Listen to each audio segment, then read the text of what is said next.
Chief Justice Roberts, President Carter, President Clinton, President Bush, President Obama, fellow Americans, and people of the world, thank you.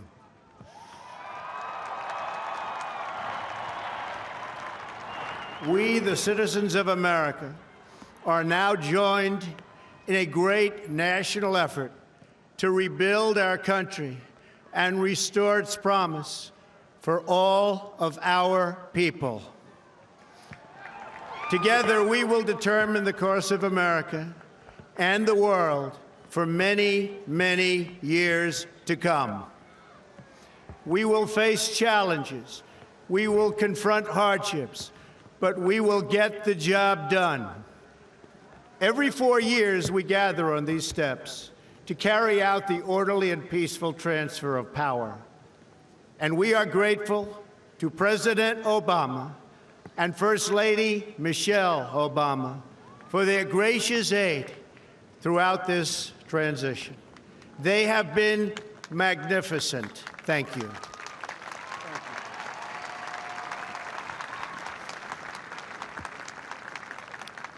Today's ceremony, however, has very special meaning, because today we are not merely transferring power from one administration to another or from one party to another, but we are transferring power from Washington, D.C., and giving it back to you, the people.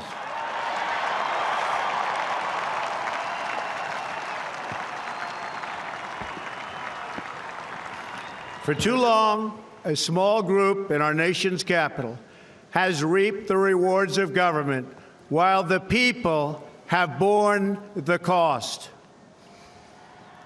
Washington flourished, but the people did not share in its wealth. Politicians prospered, but the jobs left and the factories closed. The establishment protected itself, but not the citizens of our country. Their victories have not been your victories. Their triumphs have not been your triumphs. And while they celebrated in our nation's capital, there was little to celebrate for struggling families all across our land.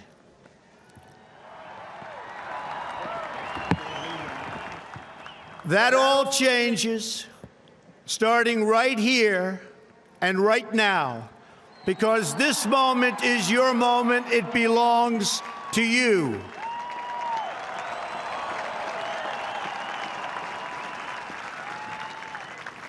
It belongs to everyone gathered here today and everyone watching all across America. This is your day. This is your celebration. And this, the United States of America, is your country.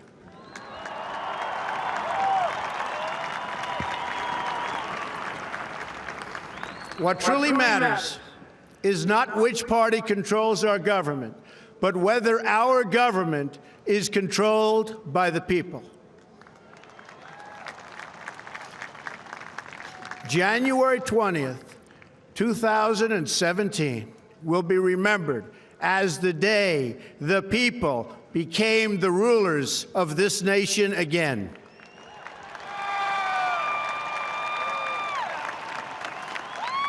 The forgotten men and women of our country will be forgotten no longer.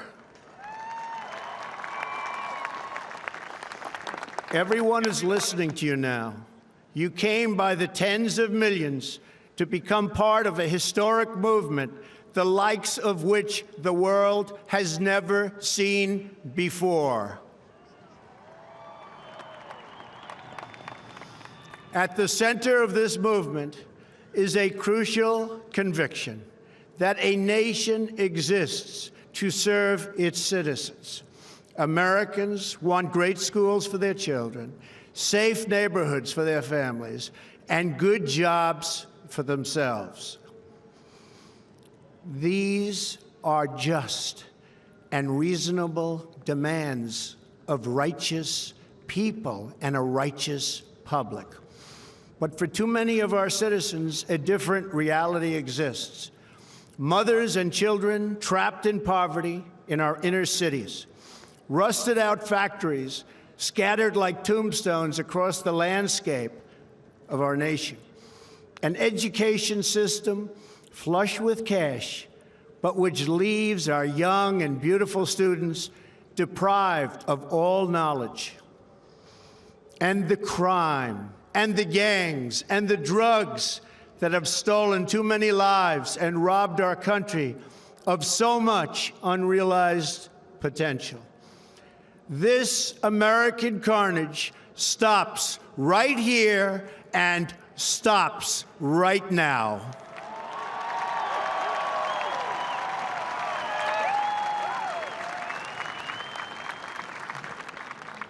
We are one nation, and their pain is our pain. Their dreams are our dreams, and their success will be our success. We share one heart, one home, and one glorious destiny. The oath of office I take today is an oath of allegiance to all Americans.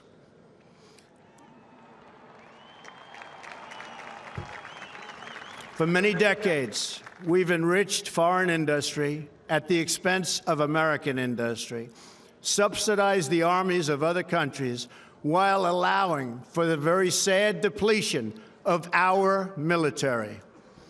We've defended other nations' borders while refusing to defend our own.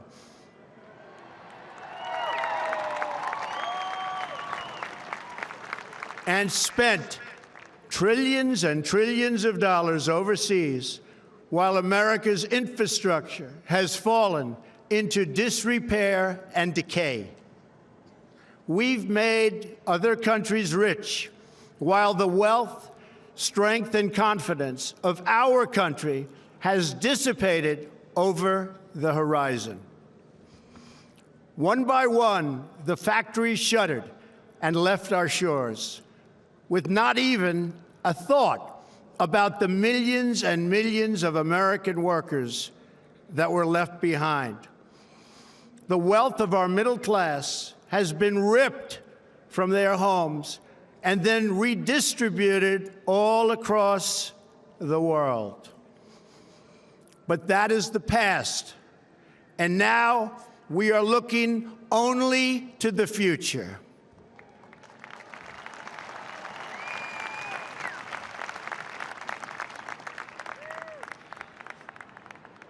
We assembled here today are issuing a new decree to be heard in every city, in every foreign capital, and in every hall of power. From this day forward, a new vision will govern our land. From this day forward, it's going to be only America first. America first.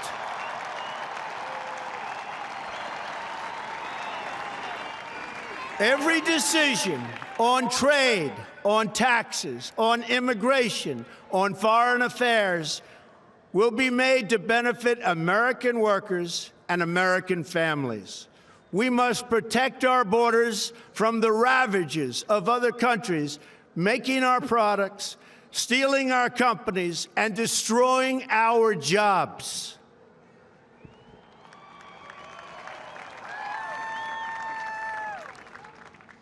Protection will lead to great prosperity and strength.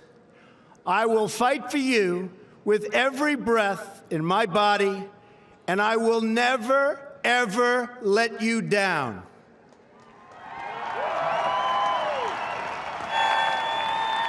America will start winning again, winning like never before. We will bring back our jobs. We will bring back our borders. We will bring back our wealth. And we will bring back our dreams.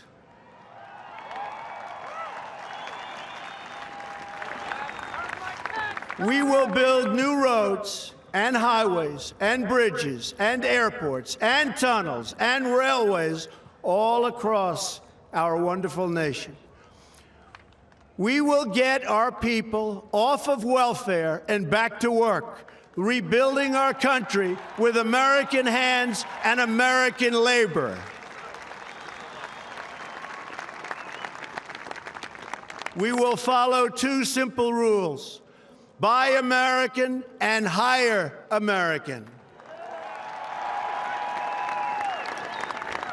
We will seek friendship and goodwill with the nations of the world, but we do so with the understanding that it is the right of all nations to put their own interests first. We do not seek to impose our way of life on anyone, but rather to let it shine as an example. We will shine for everyone to follow. We will reinforce old alliances and form new ones and unite the civilized world against radical Islamic terrorism, which we will eradicate completely from the face of the earth.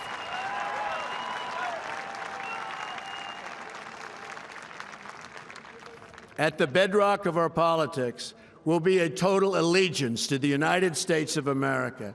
And through our loyalty to our country, we will rediscover our loyalty to each other. When you open your heart to patriotism, there is no room for prejudice.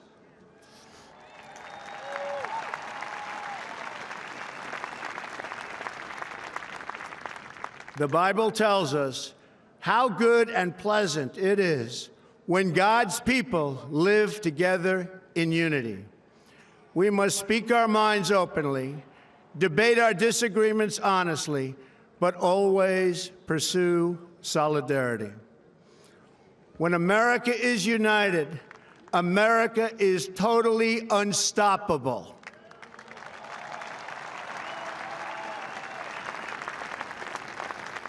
There should be no fear. We are protected, and we will always be protected. We will be protected by the great men and women of our military and law enforcement. And most importantly, we will be protected by God.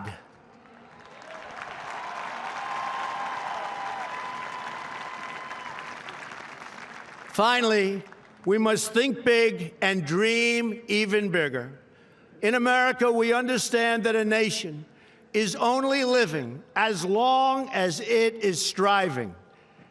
We will no longer accept politicians who are all talk and no action, constantly complaining but never doing anything about it.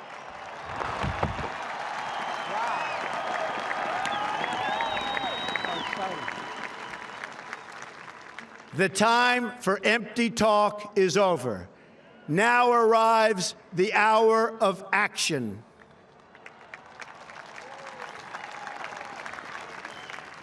Do not allow anyone to tell you that it cannot be done. No challenge can match the heart and fight and spirit of America. We will not fail.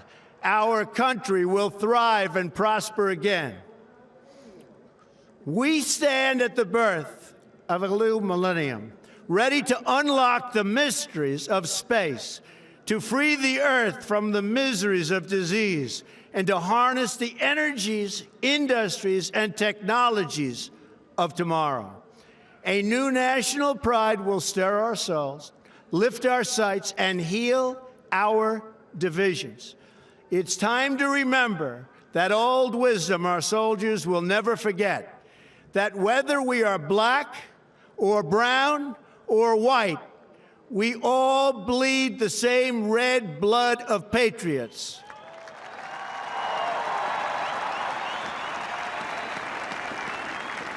We all enjoy the same glorious freedoms, and we all salute the same great American flag.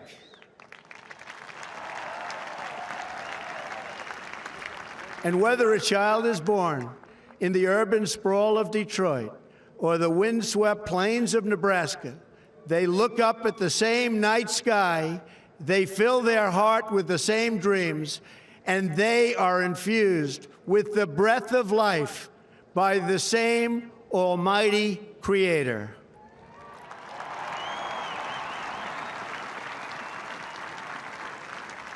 So to all Americans in every city, near and far, small and large, from mountain to mountain, from ocean to ocean, hear these words: you will never be ignored again.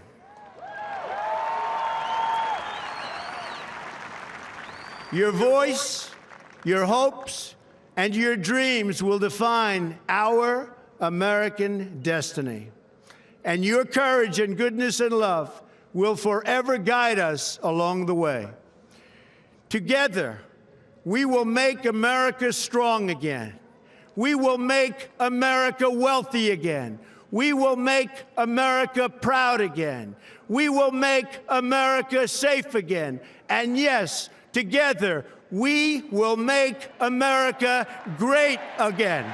Thank you, God bless you, and God bless America. Thank you. God bless America.